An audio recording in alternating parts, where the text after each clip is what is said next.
बिस्मिल्लाहिर्रहमानिर्रहीम। Last week 66,200 की closing, जो कि तकरीबन 4,000 पॉइंट का मार्केट ने एक वीक के अंदर गेन लिया।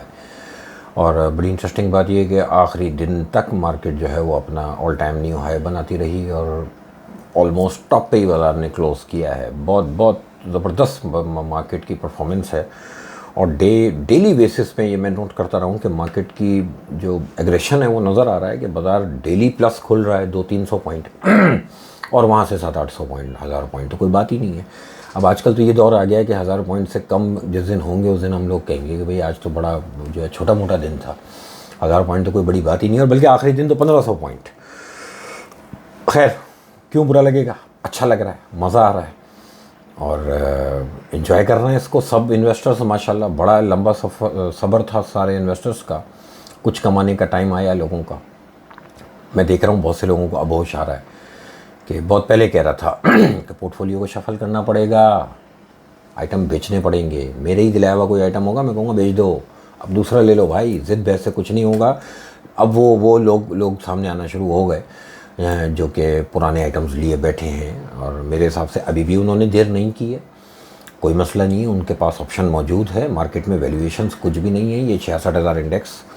अच्छा, मैं पहले बता दूं कि ये वीडियो दूसरी बना रहा हूँ। अब एक बना चुका, अभी पता नहीं 20-20 मिनट बोल लिया था। आकिफ़ के सवाल का जवाब दे दिया था, डॉक्टर साहब के सवाल का जवाब दे दिया था। कोशिश करता हूँ दोबारा से। अच्छा, बाज़ार 66,200 की क्लोजिंग है और मैंने थर्सडे के दिन अपने क्लाइंट्स को एक दफ़ा जो है वो सेल कॉल दी है कि चीज़ों में नफ़ा बांधें, ठीक है। और जिन जिन चीज़ आइटम्स के अब हाइज लगते जा रहे हैं उनमें आप प्रॉफिट टेकिंग करते जाएं। उसका रीज़न ये था कि लास्ट वीक का जो हमारा पिवट था वो था 60,000 इंडेक्स और अब मार्केट 66,000 पे अगर आ गई है तो ये 6,000 पॉइंट का डिफरेंस, स्टॉप लॉस कोई सेंस नहीं बनती। स्टॉप लॉस हमेशा कोई एक नियरेस्ट पॉसिबल जो भी आप निकाल सकें लेवल वो होता है, ताकि आप इमीडिएट एक्शन कर सकें और इमीडिएटली बाज़ार से एग्ज़िट हो सकें। तो नेक्स्ट वीक के लिए अब नया जो पिवट है वीक ऑन वीक बेसिस पे, वीकली बेसिस पे और उसको डेली बेसिस पे भी कंसिडर करें। 65,600, 65,600 के नीचे बाज़ार एक दिन क्लोजिंग दे दे तो अलर्ट हो जाए, 2 और 3 दिन हो जाएं तो बाज़ार से ऑफलोड होना शुरू हो जाए, फिर मार्केट में रुकने की ज़रूरत नहीं है। लेकिन अभी कुछ वीडियोस पहले डॉक्टर साहब ने अभी आज सुबह मुझसे एक सवाल पूछा है। मेरे बहुत अच्छे फॉलोअर हैं, मेरे बड़े भाई हैं, दोस्त हैं और मेरे हमदर्द हैं। मुझे मशवरे बहुत अच्छे देते हैं। वो प्राइवेट में आके मेरी गलतियों को पकड़ते हैं, मुझे जो है वो फाइन ट्यून करते हैं अक्सर आके। ये उनकी मेहरबानी है। जो जैसे बात आपका हमदर्द होता है वही आपकी गलतियों को हाईलाइट भी कर रहा होता है और मैं बहुत अप्रिशिएट करता हूँ कि मेरी गलतियाँ मुझे बताई जाएं कि मैं कहाँ पे गलत हूँ। और कोई भी इंसान ठीक 100% ठीक नहीं हो सकता। तो उन्होंने मुझसे पूछा कि क्या पहचान होगी बाज़ार की कि बाज़ार जो है वो हम जज कर सकें कि मार्केट अब गड़बड़ कर रही है। तो वो मैंने कुछ वीडियोस पहले एक पहचान बताई थी कि मार्केट कोई एक हाई बना के अब नया हाई ना बनाए, मैचिंग हाइस की तरफ चली जाए कि तो एक हाई बना, उसके बाद बाज़ार नीचे आया, फिर पलट के आया तो उसके करीब का कोई हाई बनाया, नया हाई नहीं बना, फिर वापस नीचे चला जाए, फिर पलट के आया कोई तीसरा उसके करीब का कोई हाई बनाए लेकिन उससे नीचे हो। एक तो ये इंडिकेशन। दूसरा, जो आपको पिवट दिया जा रहा है ना, वो पिवट बस आप पकड़ के रखें। उस पिवट के नीचे अगर बाज़ार ट्रेड करना शुरू करे तो बस होशियारी पकड़ें, फिर बाज़ार उसमें ऑफलोडिंग शुरू करें। एक एक करके आइटम आप अपनी मर्ज़ी के रेटों पे एक दफ़ा डालना शुरू करें।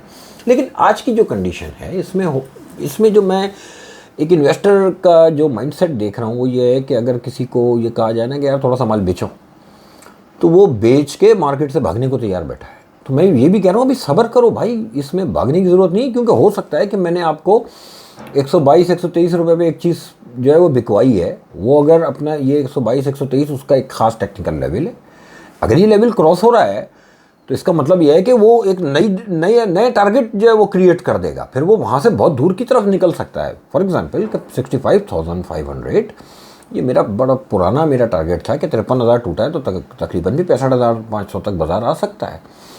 अब 65,500 के ऊपर अगर बाज़ार खड़ी हो जाए और मार्केट उसके ऊपर ही सस्टेन करना शुरू कर दे तो इसका मतलब ये है कि मुझे यहाँ से एक नई तेज़ी करनी चाहिए और नेक्स्ट टारगेट को फोकस करना चाहिए।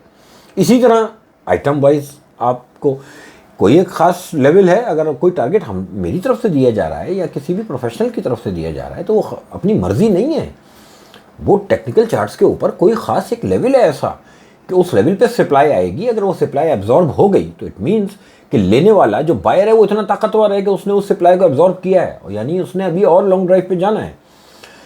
तो आप उस गाड़ी में दोबारा बैठे हैं, बेशक आपने 22 रुपये में एक चीज़ बेची है, आप 24 पे दोबारा लें, क्योंकि 24 पे लेंगे 34 बिकेगी वो, बात समझ रहे हैं। तो आपको ये बीच में एक एक दो रुपए प्रॉफिट टेकिंग करके मिस करने होते हैं कंफर्मेशन के लिए। ये कंफर्मेशन जब तक नहीं होगी तब तक ये कैसे होगा कि आप एक राइड में कमा रहे हैं और दूसरी राइड में आप सारा वापस दे दें, फिर तो ये होगा।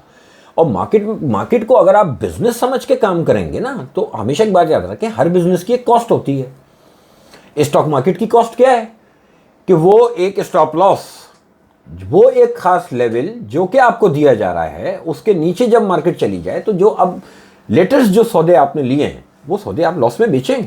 अब आप ये मत सोचें कि मैं क्यों लॉस में बेचूं, मेरा तो कैश का माल है, मैं रख सकता हूं। तो आज ये जो बात कह रहे हैं ये कॉपी पे लिख के मुझे दे दें ताकि मैं कल दिखा सकूं कि आप ही कह रहे थे भाई। क्योंकि होता ये है कि हमने तो 53,000 से भी रिवर्स आते हुए देखा था बाजार, तो फिर हमने 27,000 देख लिया और 5 साल की ख्वारी देख ली। जलील हो गया इस मार्केट के अंदर कि बाजार फिर जिस तरह अपवर्ड मूव ले रहा है और मार्केट अभी अपने लेवल्स खुद डिसाइड कर रही है। तो आज की तारीख में कोई अगर आपसे कहे कि नीचे बाजार वहां तक आएगा और उससे नीचे नहीं जाएगा तो वो बेवकूफ़ बना रहा है आपको। मार्केट डिसाइड करेगी। हम एक आइडिया लगा सकते हैं कि टेक्निकल चार्ट्स के ऊपर ये लेवल है, नीचे आया तो यहाँ तक आ सकता है, लेकिन हो सकता है ये भी लेवल ब्रेक कर दे, वहाँ से 10,000 पॉइंट और नीचे चली जाए, फिर आप क्या कर लेंगे। तो इसलिए वक्त पे सौदा कर लें और वक्त पे डिसाइड कर लें। ये जो कॉस्ट आपको अगर नहीं देंगे तो फिर ये बिजनेस नहीं, फिर आपने कैसीनो समझा हुआ है इसको, और कैसीनो में भी फिर हारना तो होता ही है, और कैसीनो में सिर्फ पूरा हारना होता है। ठीक है, जो लेकर आए हैं या मुड़ी सारी यहीं पे दे के जाएंगे। 65,600 नेक्स्ट वीक का स्टॉप लॉस है। मेरे कहने पे, किसी और के कहने पे कोई भी शेयर खरीदेंगे, 65,600 का स्टॉप है, इसके नीचे मैं हार गया, मैं बाज़ार से बड़ी खुशी से सरेंडर करूँगा, वो छोटे मोटे लॉस बुक कर दूंगा जो नए सौदे मैंने लिए होंगे। मैं मंडे को, फॉर एग्जांपल मैं मंडे को कोई चीज़ लेता हूँ, ट्यूसडे वेडनेसडे ये लेवल ब्रेक हो जाता है पिवट का। अब उस आइटम में मुझे 10,000 का लॉस है, 25,000 का लॉस है, 50,000 का लॉस है, मैं सरेंडर करूँगा बड़ी खुशी से, क्योंकि आज ये 10,000 का लॉस, 20,000 का जो लॉस मैं बुक नहीं करूँ तो कल ये 1 लाख का लॉस नज़र आएगा, 2 लाख का लॉस नज़र आएगा, क्योंकि मार्केट आ गई 66,000।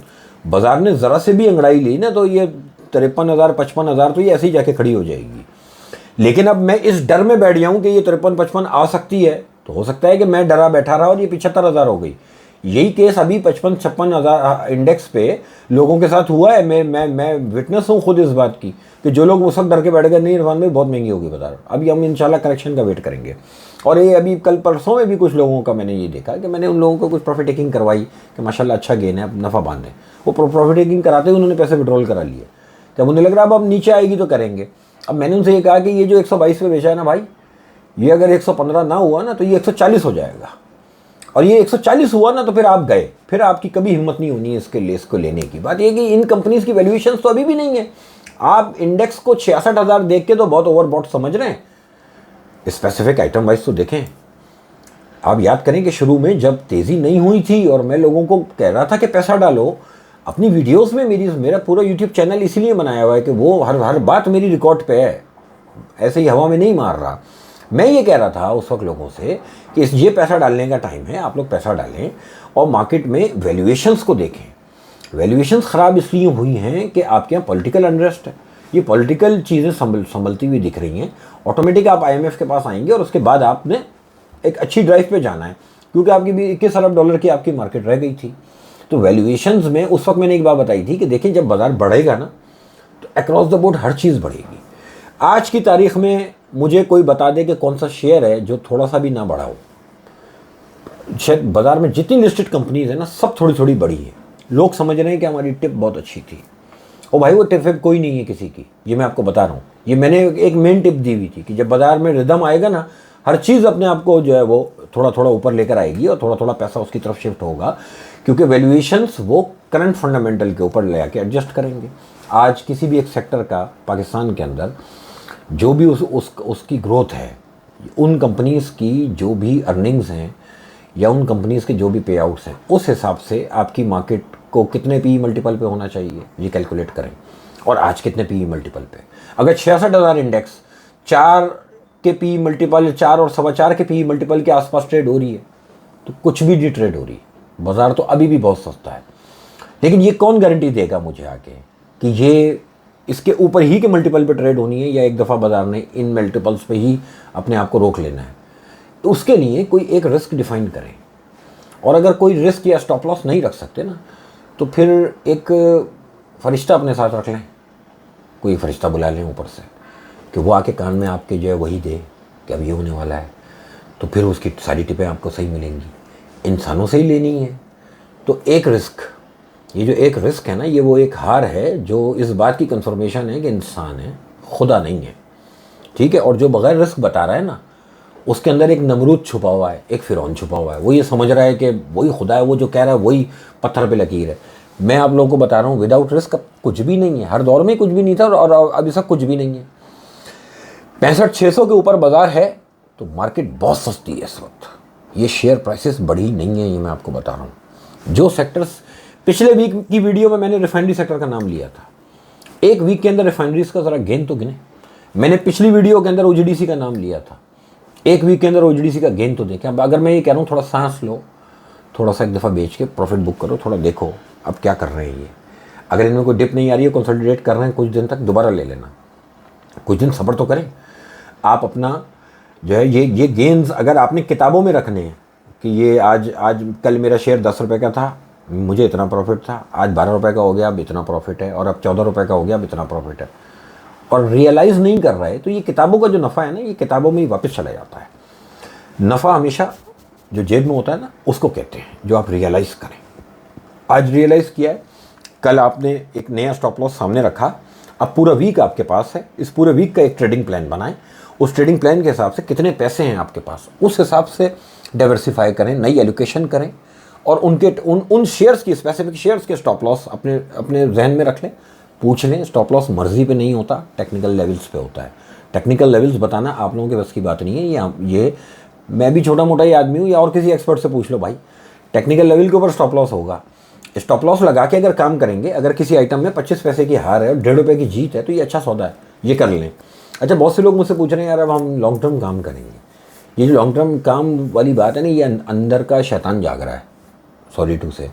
और ये जो अंदर जो एक लालच है ना, लालच, ये वो लालच आपसे कह रही है कि मैं तो लॉन्ग टर्म इन्वेस्टर हूँ। अभी हवा निकल जाएगी 2 मिनट में, अगर 5000 पॉइंट बाजार घटे ना, तो ये जो लॉन्ग टर्म इन्वेस्टर जो अंदर से जाग रहा है ना, ये बिल्ली बन जाएगा इतनी सी, और ये मियाँ मियाँ करता फिरेगा कि मैं तो मर गया, मैं तो मर गया, इरफान भाई ने मरवा दिया। तो ये चीज़ें अपने पास रखें। मैं जानता हूँ अंदर आप लोगों के क्या चल रहा है। जो लोग मुझसे लॉन्ग टर्म इन्वेस्टमेंट की बात कर रहे हैं, बच्चों वाली बात कर रहे हैं, सो रहे थे अभी 10,000 पॉइंट नीचे सो रहे थे, अब 66,000 इंडेक्स पे आप मुझसे कह रहे हैं लॉन्ग टर्म बता दो। तो ये बेसिकली अंदर की ग्रीड है, लालच है, ये वो अंदर का शैतान है जो अब लालच दिला रहा है। मत करना ये हरकत। शॉर्ट टर्म ट्रेडिंग वाला बाजार है, एक स्टॉप लॉस रखे, ऊपर बैठ जाएं, ऊपर जो टारगेट प्राइस वो आए उसको बेचें, बेचने के बाद इंतजार करें, नीचे मिलेगा, और नहीं मिल रहा 2-3 दिन बाद आप मार्केट का रिदम देखें, दोबारा एंट्री करें, आपको कौन रोक रहा है। अब अगर आप इस लालच में हैं कि नहीं जी मैंने बेचना ही नहीं है और अब तो रख लें, आपकी चीज़ है, कुछ दिनों बाद पता चल जाएगा। अगर ये स्टॉप लॉस को अहमियत नहीं दी तो ये मार्केट आंसुओं से भी रुलाएगी। दोनों सूरतों में कि अगर अहमियत नहीं दी और स्टॉप लॉस डिफाइन करके अगर ऊपर बाय नहीं किया, तो ये मार्केट बहुत ऊपर जाके खड़ी हो जाएगी। यहाँ से भी हो सकता है 6-7 हज़ार पॉइंट और ऊपर चली जाए, हमेशा के लिए आउट हो जाएंगे। और अगर एंट्री की और स्टॉप लॉस हिट होने पे बाजार से आउट नहीं हुए, तो ये नीचे इतना डीप ले जाके खड़ा करेगी कि वापस रेट आने में और ये लॉस मेकअप होने में फिर हो सकता है साल वाल लग जाए। हमें एक बार ध्यान में रखनी चाहिए, आगे फेब में हमारे यहाँ इलेक्शन है। इलेक्शन के बाद जब नई काबीना बनती है ना, नई काबीना बनने में, उसके सेटअप को आने में, उन लोगों को काम करने में, तमाम पॉलिसीज़ बनाने में और पॉलिसीज़ अनाउंस करने में 6 महीने लगते हैं। तो इसलिए अलर्ट कर रहा हूँ बार बार कि उससे पहले की जर्नी जितनी है उसको छोड़े मत, काम करें। 65,600 का स्टॉप रख के ओवरऑल बुलिश रहें। जिस दिन 65,600 टूटेगा उस दिन हम हार गए, ठीक है, उस दिन बाहर आ जाना। उसके ऊपर कोई अपसाइड टारगेट नहीं है, बाजार जा रहा है अभी ठीक ठाक ऊपर। वैल्यूएशन 4 का पी मल्टीपल है, 4 और 4.25 के बीच का है, ज़्यादा इससे ज़्यादा का नहीं है। तो बाज़ार मेरे हिसाब से आज के करंट फंडामेंटल में अगर 4.5 और 5 का पी मल्टीपल भी हो तो कोई बड़ी बात तो नहीं है मेरे हिसाब से, ठीक है। तो वैल्यूएशंस में बहुत जगह है अभी, ज़्यादा डरने वाली बात नहीं है, लेकिन रिस्क के साथ जैसे ये रिस्क टूट जाएगा, ये लेवल ब्रेक कर देगा, उस दिन हम बाज़ार से बाहर आके बैठ जाएंगे, कुछ दिन फिर से देखेंगे ज़रा दोबारा से रिफ़्रेश होके। इंटरनेशनल ऑयल और इंटरनेशनल गोल्ड वालों को बता दूं कि देखिए दिसंबर एक लॉन्ग वीकेंड है, उन लोगों की छुट्टियाँ हैं, मज़े करने जा रहे हैं इस वक्त गोरे। 15 तारीख के बाद जो है वो जो जितने भी बड़े दुनिया के बैंक्स होते हैं, जो म्यूचुअल फंड्स होते हैं, जिनका मार्केट के अंदर बहुत बड़ा स्टेक होता है ना, वो अपनी पोजीशंस को लिक्विडेट करते हैं। और अब आने वाले 30 तारीख तक, न्यू ईयर तक, आप इंटरनेशनल मार्केट्स की फ्लक्चुएशन को छोटा होता हुआ देखेंगे और वहाँ पर एक बहुत नैरो बैंड के अंदर चीज़ें स्टकअप हो जाएंगी। न्यू प्राइस डिस्कवरी होना बहुत मुश्किल होता है, बहुत रेयर कोई फंडामेंटल आ जाए तो होता है, अदरवाइज़ नहीं होता। तो इसलिए इंटरनेशनल मार्केट वालों को चाहिए थोड़े दिन चिल करें।